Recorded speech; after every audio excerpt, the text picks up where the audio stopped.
विस्थापन का मुद्दा आज भी गिरिडीह लोकसभा में सबसे पहला मुद्दा है। यहाँ का मुद्दा सबसे बड़ा मुद्दा है प्रवासी मजदूर। गिरिडीह लोकसभा में देखते होंगे कि सबसे अधिक मजदूर झारखंड के बाहर पलायन करते हैं और अपना जीविकोपार्जन करते हैं। झारखंड के लोग चाहते हैं कि यहाँ के ओबीसी का आरक्षण बढ़े। झारखंड के लोग चाहते हैं कि सरना धर्म कोड लागू हो। झारखंड के लोग चाहते हैं कि यहाँ जितने भी केंद्र सरकार की जो यूनिट कंपनियां काम कर रही है उनमें 75% यहाँ के स्थानीय लोगों को रोजगार मिले। क्या इन सवालों पर कभी मुखर होकर के सीपी चौधरी ने आवाज बुलंद किया? ये जनसैलाब झारखंड के गरीब शोषित पीड़ित लोगों का जनसैलाब है। यहाँ जब भी लोकसभा चुनाव हुआ भारतीय जनता पार्टी हमेशा से झारखंड की भूमि पर जीतती रही। उसका नतीजन हमें क्या मिला? 14 में 12 सांसद एनडीए को हम लोगों ने पिछले चुनाव में दिया। उससे पूर्व के चुनाव में भी एनडीए की यहाँ बहुमत रही है। क्या मिला? मोदी जी यहाँ आते हैं, फ्री राशन देने का बात करते हैं। वही 26 सीट वाला गुजरात पर जब मोदी जी प्रचार करने जाते हैं तो वहां के लोगों को कहते हैं कि आप तुम आज 2 इंडस्ट्री का मालिक हो, तीसरा इंडस्ट्री का मालिक तुमको बनाएंगे। 15 नवंबर 2000 को झारखंड भारत के भूखंड पर अस्तित्व में आया, लेकिन 24 वर्ष के झारखंड में आज भी यह झारखंड जो है अपनी मूलभूत जो सुविधाएं हैं, बुनियादी समस्याओं से लड़ता हुआ, जूझता हुआ दिखाई दे रहा है। देश में 18वीं लोकसभा का चुनाव चल रहा है और इस लोकसभा के चुनाव में लगातार जनसभा की टीम झारखंड के 14 लोकसभा सीटों पर जा रही है और वहां के लोगों से, वहां के मतदाताओं से जानने समझने की कोशिश कर रही है कि जिस भी लोकसभा क्षेत्र में हम जा रहे हैं, अभी मैं गिरिडीह लोकसभा के क्षेत्र में हूं, यहाँ के लोगों से जानेंगे कि यहाँ के जो बुनियादी समस्याएं हैं, यहाँ के वह कौन से मुद्दे हैं जिसको देख करके इस बार यहाँ के लोग मतदान करने का काम करेंगे। हमारे साथ नीतीश पटेल है, युवा है। यह गिरिडीह लोकसभा का क्षेत्र आता है नीतीश जी, और यह अभ्रक और कोयले के लिए जो है यह गिरिडीह लोकसभा जाना जाता है।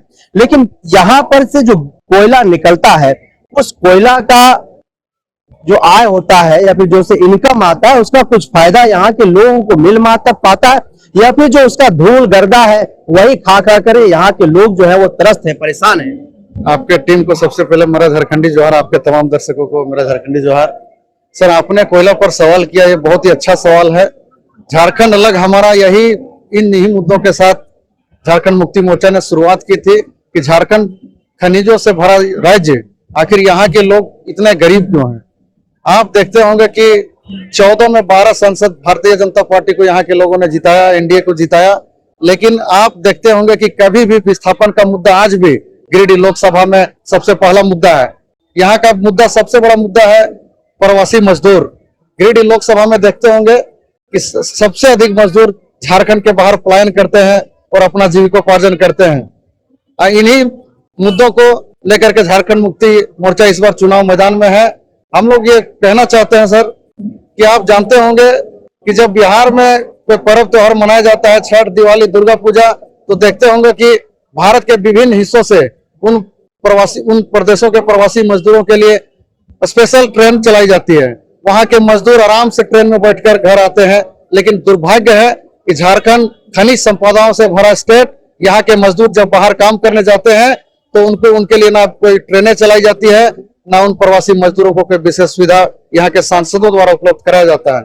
ये मुद्दा हम लोगों का, प्रवासी मजदूरों का मुद्दा, यहाँ के विस्थापितों का मुद्दा, कोयला का मुद्दा।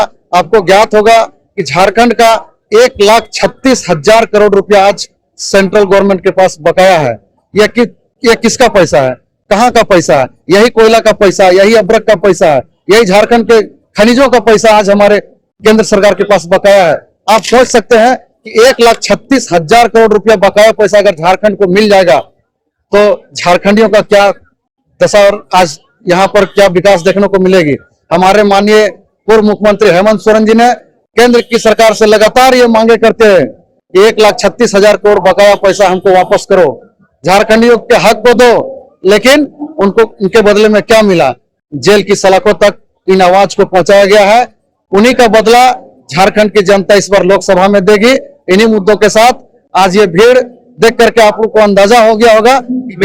मेरा सवाल यही है कि मथुरा प्रसाद महतो के नामांकन में जो जनसैलाब उमड़ करके आया है, यह जनसैलाब क्या कुछ कह रहा है? सर, ये जनसैलाब झारखंड के गरीब शोषित पीड़ित लोगों का जनसैलाब है। यहाँ जब भी लोकसभा चुनाव हुआ, भारतीय जनता पार्टी हमेशा से झारखंड की भूमि पर जीतती रही। उसका नतीजन हमें क्या मिला? 14 में 12 सांसद एनडीए को हम लोगों ने पिछले चुनाव में दिया। उससे पूर्व के चुनाव में भी एनडीए की यहाँ बहुमत रही है। क्या मिला? मोदी जी यहाँ आते हैं, फ्री राशन देने का बात करते हैं। वही 26 सीट वाला गुजरात पर जब मोदी जी प्रचार करने जाते हैं तो वहां के लोगों को कहते हैं कि आप तुम आज 2 इंडस्ट्री का मालिक हो, तीसरा इंडस्ट्री का मालिक तुमको बनाएंगे। ये दोहरी रवैया मोदी जी का नहीं चलेगा सर। झारखंड के लोग कब यहाँ के खानों का, खनिजों का, यहाँ के उद्योगों का मालिक कब बनेंगे? ये बात मोदी जी झारखंड में आकर के क्यों नहीं करते हैं? 5 वर्ष से यहाँ पर चंद्र प्रकाश चौधरी सांसद है, 5 वर्ष के बाद पुनः वो चुनावी मैदान में है। 5 वर्ष के उनके कार्यकाल को आप लोग किस तरीके से देखते हैं? उन्होंने क्या कुछ धरातल पर काम किया है? देखिए, अगर सीपी चौधरी जी का बात करें तो पूरे 5 साल वो क्षेत्र में दिखाई नहीं दिए। और वही आंसू जो रोना रोती थी, विशेष राज्य का दर्जा दो, विशेष राज्य का दर्जा दो, बरही से 12 गोड़ा तक उन्होंने मानव श्रृंखला किया करते थे। बार बार प्रदर्शन कर ये मांग किया करते थे कि झारखंड को विशेष राज्य का दर्जा दो। उनका एमपी सीपी चौधरी यहां से जीत करके गए। हम उनसे सवाल करते हैं कि 5 साल के कार्यकाल में उन्होंने कभी एक बार सदन पर यह मामला उठाया कि झारखंड को विशेष राज्य का दर्जा मिलना चाहिए? उन्होंने कभी यहाँ के ओबीसी के आरक्षण के मसलों को लोकसभा के पटल पर रखा? नहीं रखा। कभी उन्होंने सरना धर्म को लागू करने की बात को प्रमुखता से रखा? नहीं रखा। तो इन तमाम मुद्दों को जो झारखंडियत की चाहत है, झारखंड के लोग चाहते हैं कि यहाँ के ओबीसी का आरक्षण बढ़े, झारखंड के लोग चाहते हैं कि सरना धर्म कोड लागू हो, झारखंड के लोग चाहते हैं कि यहाँ जितने भी केंद्र सरकार की जो यूनिट कंपनियां काम कर रही है उनमें 75% यहाँ के स्थानीय लोगों को रोजगार मिले। क्या इन सवालों पर कभी मुखर होकर के सीपी चौधरी ने आवाज बुलंद किया? ये सवाल है हम लोगों का। यहाँ पर 4 प्रत्याशियों के बीच में जो है वो कंटेस्ट बताई जा रही है। एक तो मथुरा प्रसाद महतो है, दूसरा चंद्र प्रकाश चौधरी है और तीसरा नौजवान है टाइगर जयराम महतो और चौथा एक नाम आ रहा है डॉक्टर उषा सिंह, जो पेशे से डॉक्टर थी। आप लोग किस तरीके से देख रहे हैं? आप लोगों की मुकाबला किससे है? और इन लोगों के देखिए निरंजन दा, मुकाबला हम लोगों का किसी से नहीं है। मथुरा प्रसाद महतो का जिस दिन नाम का घोषणा पार्टी ने किया है, झारखंड मुक्ति मोर्चा, उसी दिन जीत मान लिया है। जो कि मैं आपको बताना चाहूंगा, मथुरा प्रसाद महतो राजनीति के धुरंधर रहे हैं। 3 दशकों से उनके पास राजनीतिक करियर का अनुभव है। झारखंड आंदोलन से आज तक उन्होंने निस्वार्थ झारखंडियों का सेवा किया है। आप अगर उनके छवि को देखेंगे तो एक भी ऐसा दाग उनके ऊपर नहीं दिखाई देगा कि उन पर कभी कोयले रंगदारी का आरोप लगा हो, कहीं पर गुंडागर्दी का आरोप लगा हो। निष्पक्ष और स्वार्थ भावना से उन्होंने लगातार 30 वर्षों से झारखंडियों का, गिरिडीह लोकसभा क्षेत्र के लोगों का सेवा किया है। इसलिए यहाँ की जनता ये मानती है कि मथुरा प्रसाद महतो के साथ किन्हीं का कोई टक्कर नहीं है। जयराम महतो का लहर वहर नहीं है सर। ये लहर आपको सिर्फ सोशल मीडिया में जो वोटर नहीं है, जिनके पास वोटर लिस्ट में जिनका नाम नहीं है, उन्हीं को देखते होंगे कि सोशल मीडिया में उनका समर्थन करते हैं। ठीक है, पढ़े लिखे युवा है, राजनीति में युवाओं को आना चाहिए, चाहे पक्ष में हो विपक्ष में हो, अच्छी बात है, लेकिन समय लगेगा। अभी वो टक्कर में नहीं है।